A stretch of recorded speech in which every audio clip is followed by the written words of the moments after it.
This is the show where two friends from different parts of the world discuss all things, all elite wrestling. And one of them actually knows what they're talking about. We'll let you decide. Welcome to the Beauty and the Beard Pro Wrestling Podcast with your hosts, Woody and Sarah.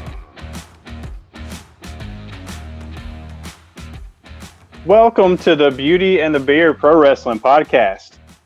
I'm Woody. I'm Sarah. And this is your AEW Dynamite review for the go-home show leading into Double or Nothing. Wow, we have fans back. That was so good.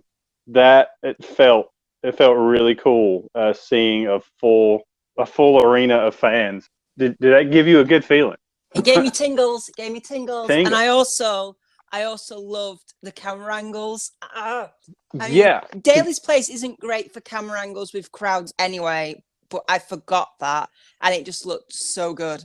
Yeah, because you didn't have that fixed camera on the ring anymore, and the ramp was moved to the side. It felt normal again, which is a really good feeling. I feel like we're getting there. We're getting there. Progress. Yes, this is a great sign. But yes, so are you ready to talk some Dynamite? Yes, let's go. All right. The show started with Darby Allin versus Cesar Bononi with Sting. Sting was not with Cesar Bononi. Sting was with Darby Allin. Just so we don't have any confusion there. But this is a great way to kick off the show. I thought the crowd reaction for Darby and Sting was great. Man, that reaction was perfect. Yeah. But in the end, Darby won it with a coffin drop. We haven't seen him hit the coffin drop in a while. He got that win with the coffin drop.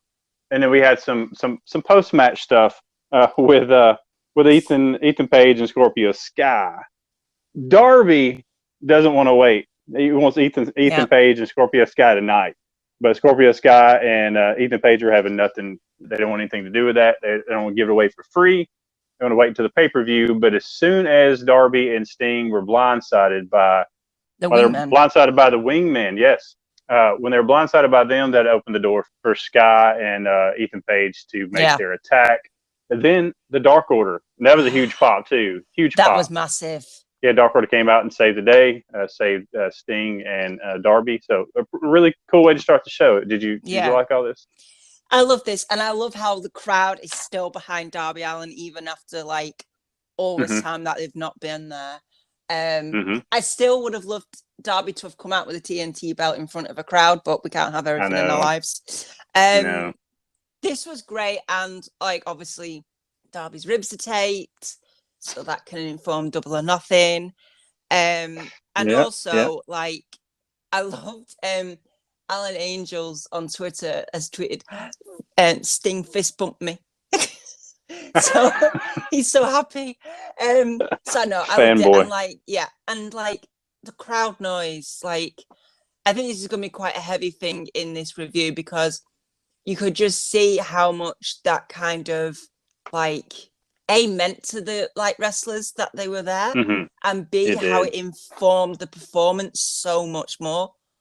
It just felt it had a lot more behind it, a lot more pushing them forward.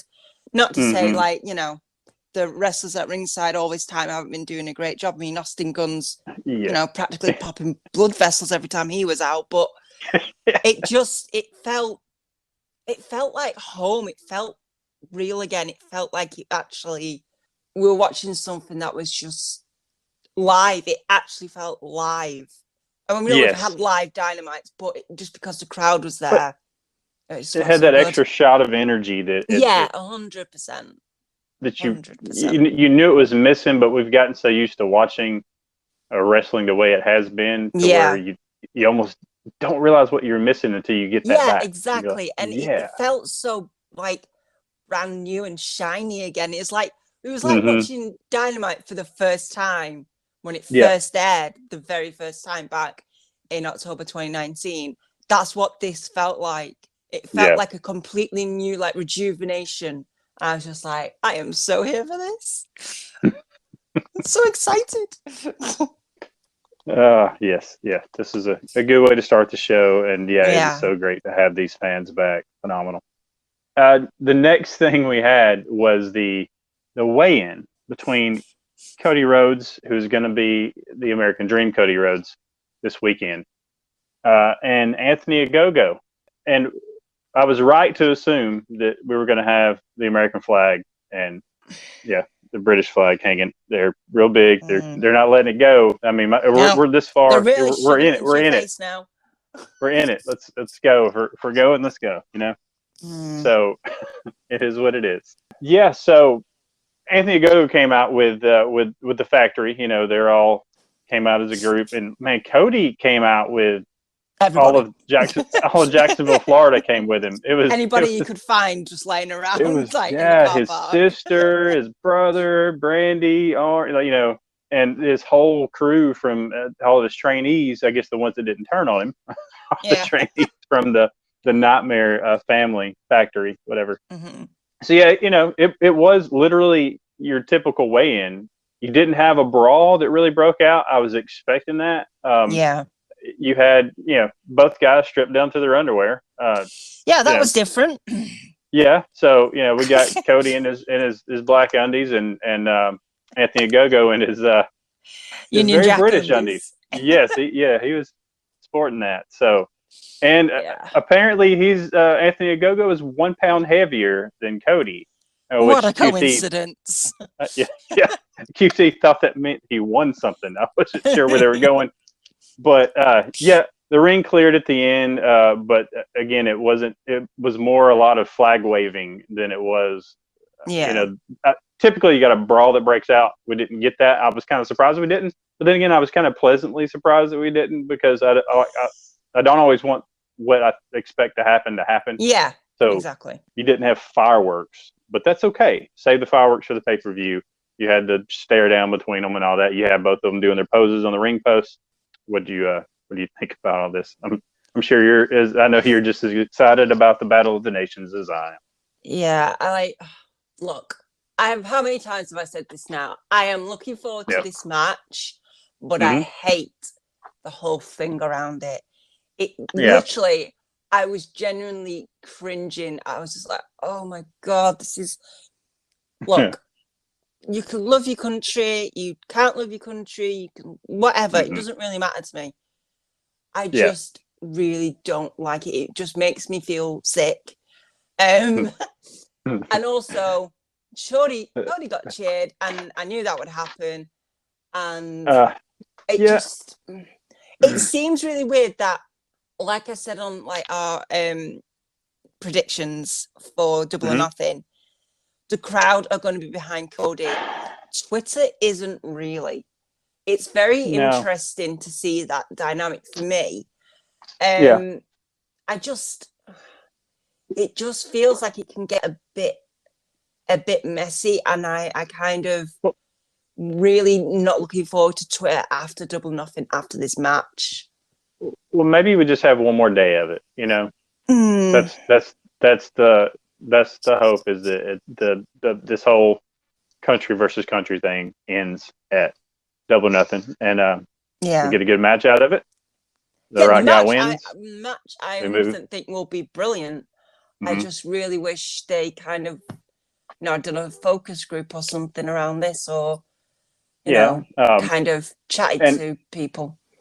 I will admit, I've been kind of pushing my idea that hopefully they're trying to organically turn Ogogo into a face. It didn't feel like it on this show. It really didn't feel like it. It felt like, especially QT was really trying to go for the heel heat. Do you know what this made me think of was when WWE was pushing Roman face on everybody, and everybody just went the opposite way. Yeah. And I was just like, why am I having flashbacks? And that's what I was referring to, mainly that on the prediction show. And I talked about how stuff gets kind of, this is how you're supposed to think. Don't tell me how to think, man. Yeah. So I was hoping they're trying to do the opposite with this, and maybe they still are, but If they, it's not going to work in front of that crowd.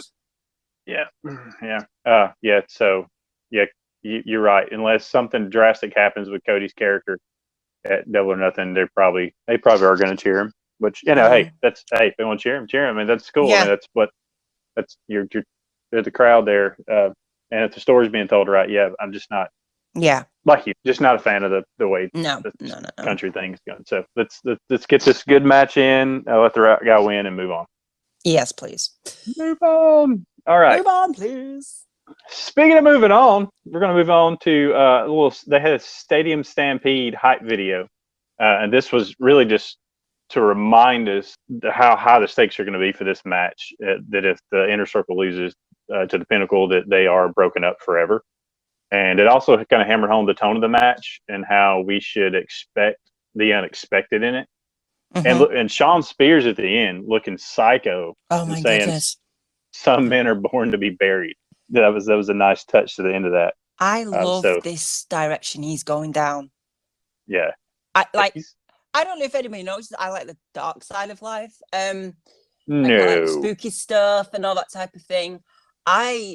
What color's your hair? You just got it dyed, right? Black. Who's your hero? Wednesday Addams. Addams. Hello, Muhammad Carter. Them type of people. Yeah. But no, I love this like sinister, dark character he's becoming. Like, I know I should be like not liking him, but I'm just drawn. I'm just so drawn to what he's doing. It's okay. And when he said that line, I was like, that could be in like an amazing like a horror movie or like tagline for a horror movie, and I would so want to watch it. So kudos to Sean Spears on that one, because you made me excited for this match just the way you said that line. If I couldn't be any more excited, I got more excited. Yeah. You're more excited for it now. I get 100%. Yeah. Christian Cage wasn't so excited with the next segment because he was being attacked by Will Hobbs. They ended up brawling backstage and had to be broken up by officials. And it was basically like a preview of some of the stuff that's going to happen possibly in the Casino Battle Royale, except, they're going to be in a ring for the Casino Battle Royale. And they were just in the boiler room or whatever of the of Daly's place for this one. So they didn't hold back on this either. No, it was heavy. It was literally didn't hold back on this. And when I saw this, and I saw like them kind of like squaring up to each other and stuff, like when they were trying to pull them back, I literally just went, "This has to be the last two in the Battle Royal." Because could you imagine, like, this is like a precursor for it? We kind of joked about it. Yeah, on the prediction show. Yeah. And it could be. And could you imagine, like, just like the hammering that they'll do, and like the crowd behind it with like, because this has happened on Dynamite. I love these things in AEW that just make you go, I wonder if they're trying to tell us something, or if they're trying to swerve us. Either way, I'm here for it. We're now going to be thinking about it. 100%. Until one of them gets eliminated. Yeah, until one of them goes out at the beginning, you're like, damn. What? But Christian Cage was our guy. I know. Our predictions out the window now. Now I'm rooting for Jungle Boy. Come on, buddy. You got this. Come on, Will Hobbs. Let's do it. Save me. All right. Next, we had Adam Page versus Joey Janela, and I did not expect Adam Page to be bleeding like a stuck pig by the end of this match. My goodness. But he was, and I'm not even sure. Did you catch what busted him open? Did you see that? I have no idea, but that looked genuine. Yeah, he was. That didn't even look like it was like a blade job. That looked legit. Yeah, it looked like he was bleeding pretty good. As bloody as Page was, he ended up winning it with a buckshot lariat. Yeah. But post-match, Taz decided he wanted to bring out Brian Cage. The Hangman wasn't going to be fooled because he knew it was a setup like it normally is with Team Taz. He knew the rest of the crew was going to sneak up from behind, and they were trying to. So Hangman outsmarted him, but then he also kind of got into Brian Cage's head a little bit. all bloody too, because it looked cool. That scene, him talking to him like that with blood just running down his face. Oh, it was beautiful. A great visual. But he continued what he had told Cage before, was that, dude, you can, if you're so bad, why can't you beat me by yourself? Like, you had help last time. Do it by yourself. And he actually insinuated that his testicles may have disappeared. And maybe that was the reason why. And I think it was that line. I think when you talk about a dude's balls, he's like, hey. All of a sudden, Brian Cage. All of a sudden, Brian Cage is like, hey, now, okay, now you got it. You've done it now. So at that point, Brian Cage, he says that he's got it. So we're gonna get apparently a clean 1-on-1 match between Brian Cage and Adam Page at Double or Nothing. Yeah. Here we go. This one, I'd like to say, Janella is looking really good right now. I want him back on Dynamite because I forgot how amazing he is to watch, and he looks amazing. Good. Yes. 2, Psycho Adam Page, blood in his mouth, looking like a crazed man. I retweeted a picture of it because that has to be in the running for picture of the year. Just his wide eyes, his wide blue eyes with blood all over him. Absolutely glorious. And also, he's a smart baby face because he knew what was going to happen. So I like that. Correct. Yep. I liked it. And then when they all came out, Hook just climbing up very slowly. And then the camera just sort of pans a little bit. You just see Ricky Starks chilling on the ring post with a drink, just like he's not bothered. Because obviously he can't do anything, but I just love that where it's just like, yeah, whatever. Yeah, fractured neck. I'm not getting mixed up. Yeah, exactly. But yeah, I love the fact that Hangman's called Brian Cage out going, why do you need all these guys if you're like the Machine? Why can't you just do it yourself? So, yeah, I originally was like looking forward to this match, but now I'm like really looking forward to it because I just want to see what the hell's going to develop, because this could lead to maybe Brian Cage splitting, maybe. Yeah. We've talked about that before. We have that, the fractions in Team Taz that really haven't been as evident recently. No. Not like they were before. So that might, as they backed off of that. But that's the one thing with AEW, though. They will like have something really prominent. It will simmer down and you'll be like, what the hell's happened? And then something will trigger it off again. So this could be it. This could be it. But I'm so excited. Let's see. Because imagine if Team Taz tries to get involved and Brian Cage decks one of them because he wants it to be, and then loses the match because they try to get involved. So I mean, there's some ways this could go. I know we both picked Brian Cage to win it, but that could something in the back of my mind now. If I see one of them come out, that's what I'm thinking. Yeah. Okie dokie. Look, next we had your boys. Your boys. Moxley and Kingston. And what were they doing? Did I see this correctly? Did they have the Bucks shoes in the freaking mud? Is that right? Yeah. I mean, these guys, man, look, the only truth they spoke in this whole segment is when they said the Bucks are a more well-oiled machine than they are. That is a fact. Why have they not been arrested yet? That's what I want to know. How can they take stolen goods, throw it in the mud, and then run their mouths? Okay. I'll let you handle this segment. I don't want to talk about it anymore. I love this.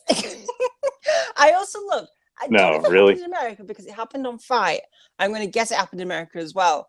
That they started the promo and then it got cut off. It did, and I was like, finally, they're getting arrested. Right. That's what I thought. So, authorities have arrived. Okay. Have you seen the Young Bucks bio recently? No, I should have, but no. The Young Bucks have changed their bio to, we were the ones who told the truck to cut to commercial break during that promo. Smart move, guys. I don't like him, but that's funny. Well-oiled machine.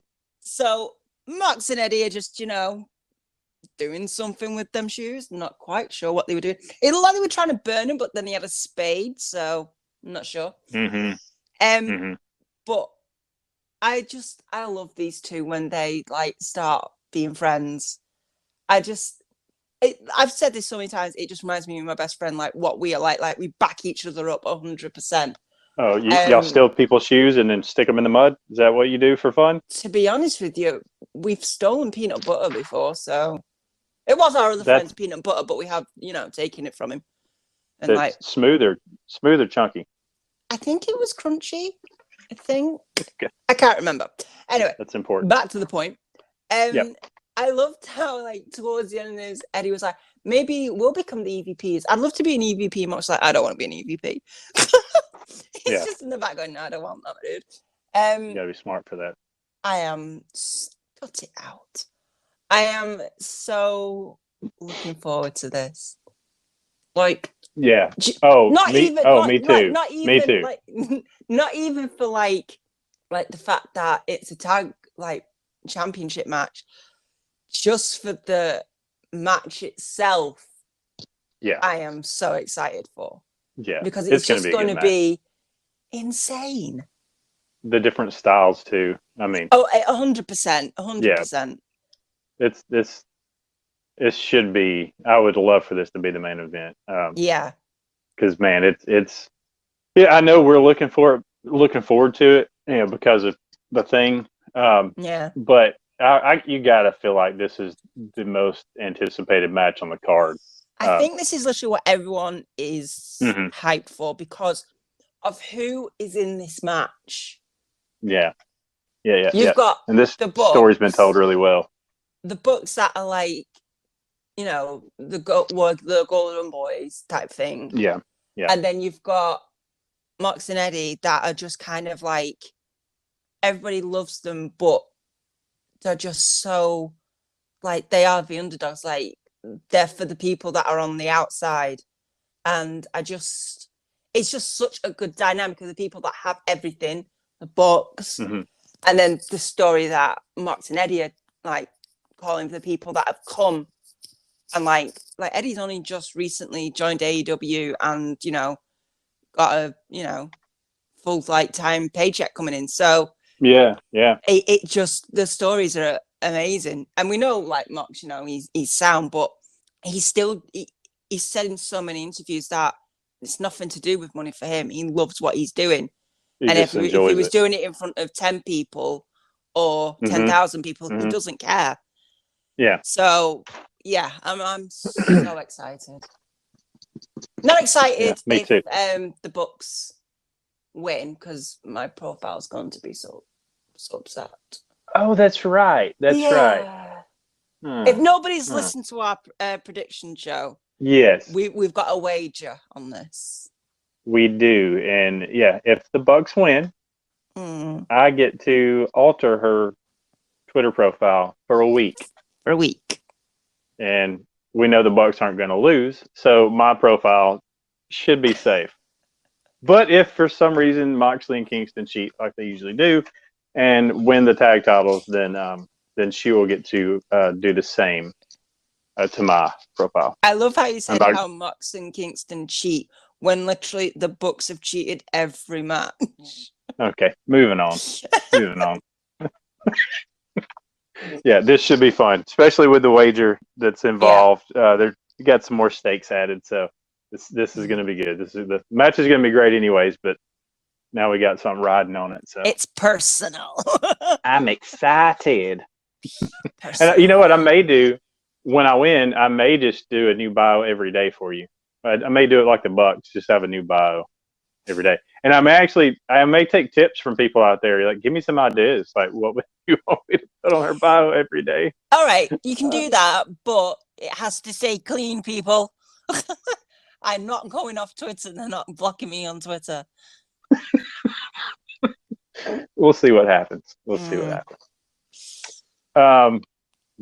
So next we had Tony Schiavone, and he was gonna apparently interview Orange Cassidy, but he was interrupted by Pac. Pac looked pissed. He thinks Orange Cassidy is irrelevant, and he thinks Kenny Omega should be worried about him instead. That he wants Kenny Omega to come out and face him instead of Omega just initially coming out. Though Callis tried to distract Pac, and Kenny came up behind him, but Pac saw it and attacked. And so he was beating the mess out of Kenny Omega when the Good Brothers showed up. They hit the ring, but they were followed by the Lucha Brothers. So the Lucha Brothers chased the Good Brothers off, and that left Pac and Kenny in the ring. Then Orange Cassidy's music hit. He made his way to the ring, and he had an envelope for Kenny. And in the envelope was pieces of the contract. Apparently, he's not going to sign this out contract, right? No. So we got our answer there. Then he shortly thereafter proceeded to not only punch Kenny Omega, but also Pac. So when all is said and done, Orange Cassidy is left in the ring with Omega and Pac both laid out, and him holding the AEW World Title, which was a pretty awesome sight, if I can be honest. Looked that was good. Pretty cool. It did, yeah. What are your thoughts about how this played out? I love how when Pac comes out, he is received as a heel. And then when he starts talking like about Kenny and everything, the crowd then responds to him as a face. Yeah, and we talked about that, how he's just Pac. He's not face, not heel. It depends on who he's facing. I love it. It just, and then if he goes anything against Orange Cassidy, he's heel. Ooh. So I love that. I think that is just like smart and clever, and it's just like human beings, people. Human beings. We're not all faces all the time, even if you think you are. We're not all robots either. No. But yeah, I love this, and just the whole like the fact that Orange Cassidy has proved that he can orange punch the other two opponents and could technically win. It established that thing, and when he held that belt, it looked so good. It did look good. He picked it up. He actually held it. And now I'm a tiny bit sad because it ain't happening. Really don't think that's happening, but that just wants me to have that. Well, it has to happen, like in the next few years, because what a pretty sight that was. That was cool. Yeah. So if it does happen and the timing is right, it's gonna be a pretty beautiful moment. Yeah. But not right now. Not right now. Sorry, Orange. We have other plans. Yeah. Brother. And apparently Jade Cargill has other plans too. Because she has signed with Mark Sterling. Oh my God. I didn't think we would get an answer this quick, but apparently, she's with Mark Sterling, and he only gets paid when she wins. That's kind of a cool thing, and that actually seemed to make Matt Hardy pretty mad as Hardy tried to interrupt. Matt Hardy is not happy about that. So, and of course, this led into the match between Jade and Colin King, which I really like. Colin King, by the way, I think she is. I think she's gonna be a pretty big deal with AEW in the future. She's, and size-wise, she compared to to Jade. And Jade's I didn't realize how tall she was. Yeah, I didn't either. I like the way they both look really good in the ring. It wasn't that long of a match. Jade ended up winning with the Jaded. She got the win there with her finisher. What do you think about this the announcement or the reveal of Mark Sterling? How he interacted at ringside and everything? Do you like this? Do you like this pairing? I think it's the perfect pairing because Mark Sterling's character is quite. I'm trying to think of a nice way to put it. He's animated. He's animated, but as in like, he's not very forceful. He's quite. When he's with Jade, he isn't like overbearing her. So the fact that she's how she is just makes the dynamic for me. She's in charge. And for me as like a woman, I love this because you are. Pretty much am. You are. Did you just check? Yeah, I checked everything and I was like, yeah, I am. Like you stopped, but okay, yeah, definitely am. All right.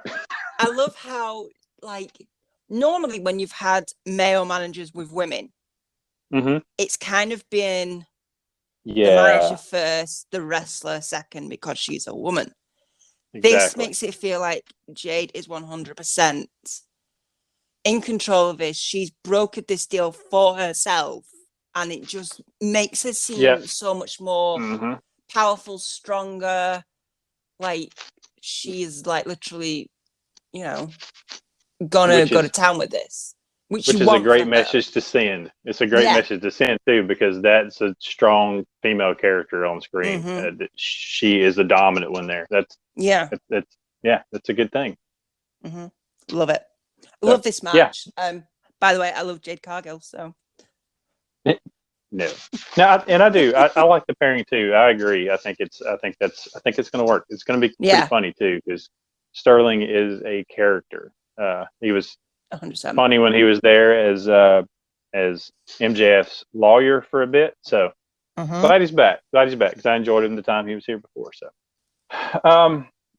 Lance Archer was next in a segment with Jake Roberts, and basically Lance Archer wants to punch Miro in the face, and that's what I got out of this, and that's really all we need to know, is that Lance just wants to punch Miro, and he kind of got his chance next because Dante Martin tried to take the TNT title off of Miro. Didn't work out so well for him. No. Yeah, he got pounded from the get-go. He did get a couple of high-flying offensive moves in, which resulted in a couple of one counts.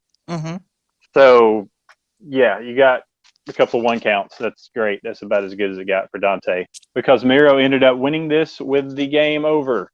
And he looked like he was going to split him in half. Yeah, I'm pretty sure Dante left in two pieces. Pretty sure. So I'm sorry, Dante. But afterwards, Lance Archer and Jake Roberts came out, and Miro wanted Lance Archer to be let loose. So Jake literally said, "Sick him," and he did. Lance Archer sicked him. I thought for a second Lance is going to get the choke slam on Miro, but he broke loose. Then all chaos happened, and both guys are going at each other. So it really set the tone for what we're going to see in this TNT title match between these two behemoths. Big guy versus big guy. That's what it is. And I normally don't like these types of matches, but I am so looking forward to this because it feels like it's been built right, even though it's taken its time. As in, it was kind of Lance Archer coming out like with the Derby thing. And then Miro's got the TNT title, but it looks like Lance Archer has always had his sights on the TNT title, no matter who was holding it. So that kind of, I mean, some people may have gone, this seems rushed because they've not really had any interactions. But if you look back, it's always been Lance Archer around Derby with the TNT title. So it just seems that he doesn't care who has the belt. He just wants that title. And now he seems almost more excited that it's a big guy, that he can have like a proper like war with. Not that that's showing Darby any less respect, but it's like, hey, he's faced a lot of smaller guys. Now I'm going to get my hands on this beefy dude. But when Miro first came into AEW and was like, oh my God, Miro's here, right? All the dream matches go. Lance Archer was one that everybody was like. And you imagine them two against each other in a match, like a proper like match. So it is literally like what people have been wanting. So let's go for it. Here we go. I'm ready. We're gonna get it. I'm ready. We were also both ready for a brand new women's title belt. Oh my God! Thank God! And we got it. Like we were just talking about it. We mentioned that they need to sort this thing, and they sorted it because But I felt bad during this whole segment because, it's a happy time. We got this new belt, and I kind of felt bad for Shida, man, because just to set the scene, if you haven't seen it, Shida came out in a dress to be honored with Tony Schiavone in the ring as for her 1 year reign as the women's champion, which is awesome. I love Shida. But so many people are really chomping at the bit for Baker to be the champion, that to the point where Baker interrupted. And when she actually delivered a line where she said, "We're about to enter a whole new era, not the 316 era," referencing Stone Cold, that was such a huge era for him in WWF, WWE, but that this is the era of DMD, and the crowd popped they were cheers, and I felt bad for Sheeta. I just being honest, I was happy. I'm happy. I'm excited. New title belt. Baker's probably going to win this thing, but all that happiness, it's like, oh man, Rashida though. I get that, and when she came out and you gave the new belt, it was like, here's a new belt, but you're not going to keep it. No, no. I was just like, dude, that's so mean. You could have just given it to Brit when she wins. Like, just oh my God. Wait. Yes, just like literally wait 2 days. But look, Sheeta is amazing, and like we said in the predictions for Double or Nothing, she's had a tough reign. Like with the women's division was kind of a bit sparse, and it just made me kind of like internally chuckle, like, here's a whole crowd for you, yay! But here's the new belt that you can't keep. So, yay! Congratulations! We're gonna loan this to you for a couple of days. You can hold it, but you can't keep it. Yeah, even Tony put it on her. He's like, "Let me put this on you." And she's like, "Why?" Make this more awkward than it is. I wonder if she's going to keep the original belt though, as like kind of maybe so a thing. But when Brit Baker came out, bear in mind, Brit Baker is a heel. She got cheered so much, and I think it's because the heel Brit Baker we've not actually seen in front of crowds really. We started to get a glimpse of it the other year, but we didn't actually get a full Brit Baker thing. And I think they were just genuinely excited because you've seen the amazing work she's done on TV, and now she's there. And I do love the whole,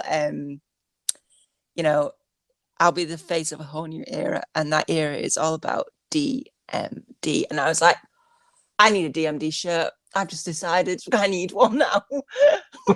I'll wear it around my little town, and everybody be like, what the hell is that about? Like, it's fine, don't worry about it. Did you know she was a dentist? Did you know? Where it's my dentist appointment. Hello. But yeah, I'm so excited. Like, I do like how though Rebecca was like, congratulations. And then she was like, I misspoke. I was like, what did she say? I don't hear misspoke. No. And then you didn't make a mistake. I was like, oh, yeah.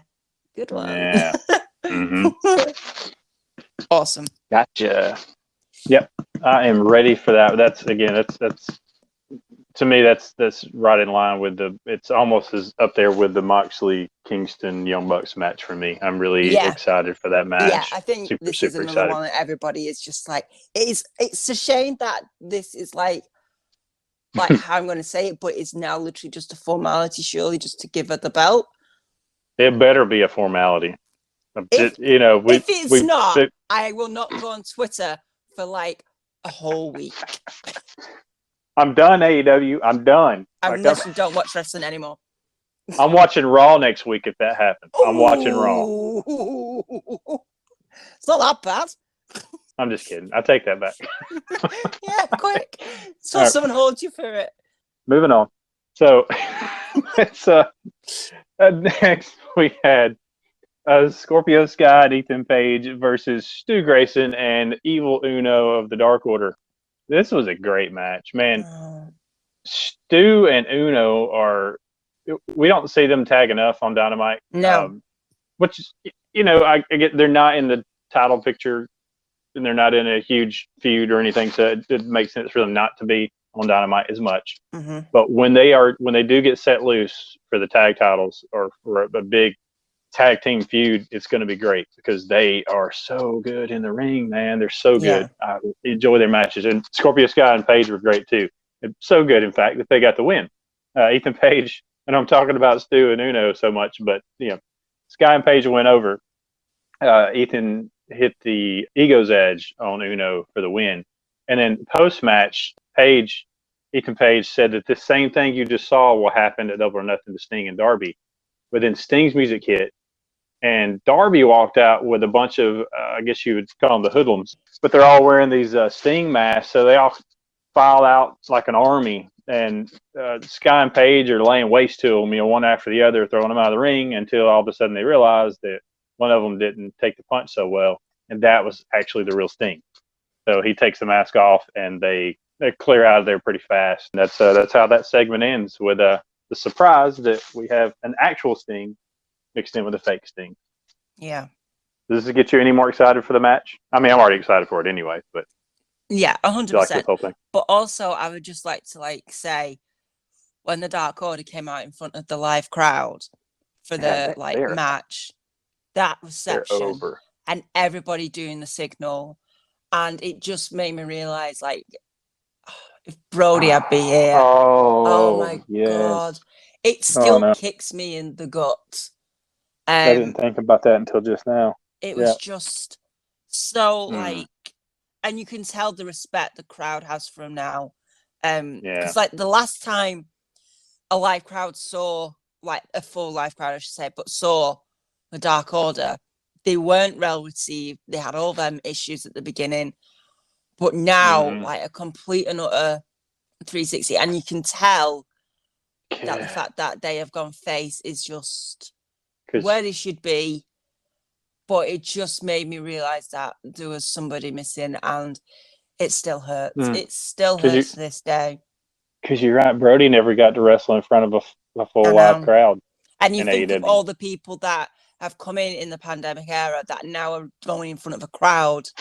Yeah. And could you imagine, the noise that Miro got, but when Brody would have stepped through, it would have just been, deafening. So, it's still sad, but this entire thing was absolutely fantastic.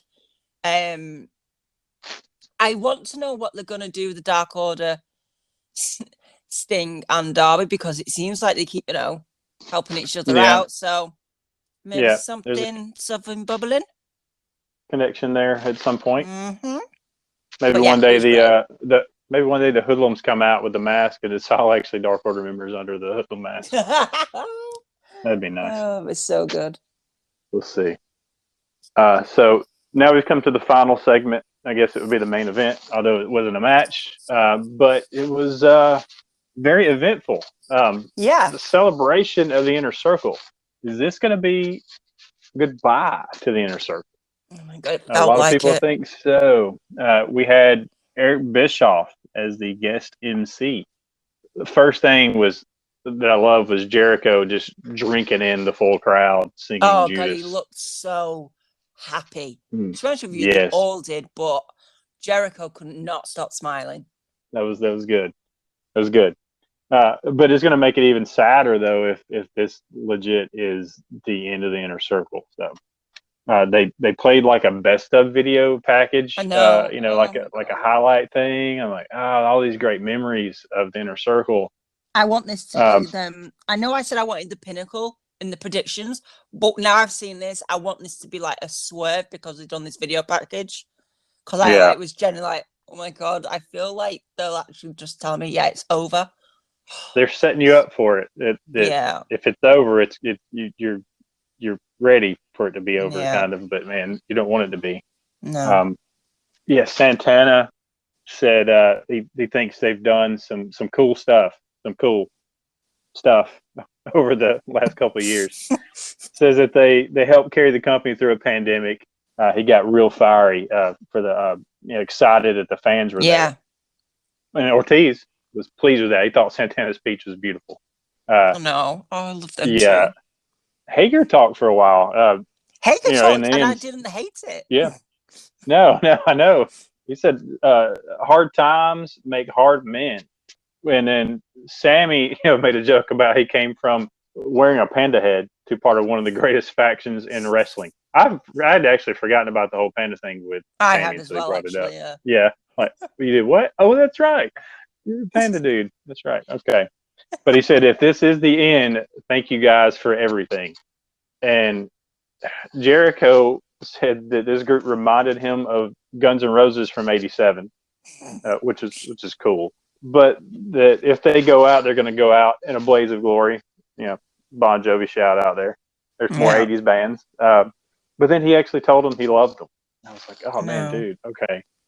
And then we find out that MJF and Wardlow are at the Jaguar Stadium, where the Stadium Stampede is going to be. Yeah. And they have Dean Malenko, one of Jericho's friends. Yeah. And they have him basically hostage there. So the Inner Circle take off for the field, but they're ambushed on the way to the field, obviously, by the Pinnacle. They've got a trap set. A war breaks out, which leads to the stadium between the Inner Circle and the Pinnacle, getting kind of a preview of just, tip of the iceberg of what you're going to see at the Stadium Stampede. But good Lord, what did FTR do to Santana and Ortiz? That generally scared the crap out of me. They had Santana Ortiz in the stands. Like there's like I don't know how far of a drop would you say that was? 6 feet probably. I don't know. In my head it's something like that. 20 feet. I know it's probably less, but I'm just trying to replaying it. But they had tables set up and they pile drove both those guys through tables from the stands to the field through tables. What the crap? What I was thinking the whole time was, dude, we got a match this weekend. Don't break the dude's necks. Don't injure somebody right before this match. Wow, that's brutal. Yeah. So I was scared. So yeah, same. Oh my god, this like at the end of like a TV show that's been on the air for years and years and years, and it's like the final episode of the final season. You'll never see it again. And like we go back through I never watched that, but anyway, going back through like a corridor that they all used to be in, and you hear echoes of the old like dialogue and scenes that they did and stuff like that. Watching that like video package was just like, I don't want to be sad, man. Like, please stop making me feel so sad. Like, it just felt like they were literally just setting us up. And I was just like, I can't deal with this right now. I can't deal with this right now. You better not leave us. I know. It was like, no, please don't go. Jericho's saying sorry to Eric Bischoff. He's still doing his apologies. So, I loved like Santana's speech, and I loved Ortiz's like little, that was good, bro, like type thing, and like them two. Oh, I just think they're so good. I just want good things for them. Hager spoke. So didn't hate it. It was great. Short and sweet. Awesome. Yeah, this was brilliant. And the whole like setup thing, I did love how you can see like when they were running to the field, like Sammy, Santana and Ortiz are like literally sprinting, and in the back you just got Jericho and Hager like trying to keep up. And I know, like I'm not taking the mic because I would literally be behind Jericho and Hager because I can't run for nothing. I'll be in the golf cart. I was just like, I'd be with you guys going, guys, wait up. And then like when they got to the field and stuff, I was just like, why are Santana and Ortiz? Why are the tables? What are you doing? just calm down a minute. You get me really nervous. Stop. MJF just looks like a mean, nasty, like Bond villain at this point. Like he looks like he's about to take over the world. Like he just needs a white cat. Like, oh my god. I can't wait. I'm so excited. I really like if like the next like segment they do, and like MJF happens to be in an office, and he's just going to turn around the chair and is there with a cat, a white cat. I would just pop so much. Just petting his cat. Just, he's got cats as well. Oh, okay. Like, do it. It's right there. It's right there. Literally right there. Oh, so good. So good. This episode of Dynamite wasn't really kind of like forwarding anything, and it wasn't, really setting anything up, because I think that kind of did it last week. This was for the crowd. This was for the fans to hear the noise, to hear the pops, to, good times are about to come, and so looking forward to Sunday. God, are you ready? Oh my God. Are you ready? Folks, are y'all ready for Double or Nothing? I mean, it's right around the corner. It's literally a day away. And if you're listening to this review after the pay-per-view, then, dude, it just happened. I know. How cool was that? How cool was that? Was that spot? That part where the dude did the thing to the guy, and I was like, yeah. Yeah. And remember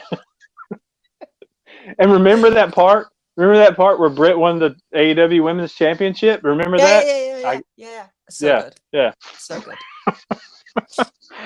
Oh, okay. I love these talks we have, because something always happens in these where I have no idea it was going to go here. I didn't realize.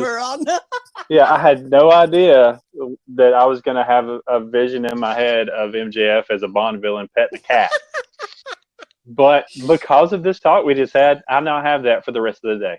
So that is what I'm here for, people. Thank you. Never know. You never know. All right. So, yes, we are super excited for Double or Nothing. We hope you are too. And I'm sure you are. If you're listening to this, you're an AEW fan and you are ready for Double or Nothing. So, let's go. Thank y'all for listening. We really appreciate 100%. It. We hope you enjoyed it. Please be looking out for our Double or Nothing review, which will be coming out on Tuesday after the pay-per-view, because it can't come out before the pay-per-view. That's impossible. No. Unless we get that DeLorean fixed, then we'll be good. It's just not getting fixed. No, I don't even know where it's at now. Anyways, bear with us, though. Bear with us. Don't forget to follow the channel on Twitter at BeautyXTheBeard. You can follow me at LetTheBeardPlay. And you can follow Sarah at Strange_Pixie. And I can't wait for y'all to be checking her Twitter profile out sometime next week. It's gonna be awesome. Things I do. Thank y'all. Things I do. Yes, the things you do. And I appreciate you doing those things. All right. Yes. But yeah, y'all be good out there, and we will see you on the next one. Bye.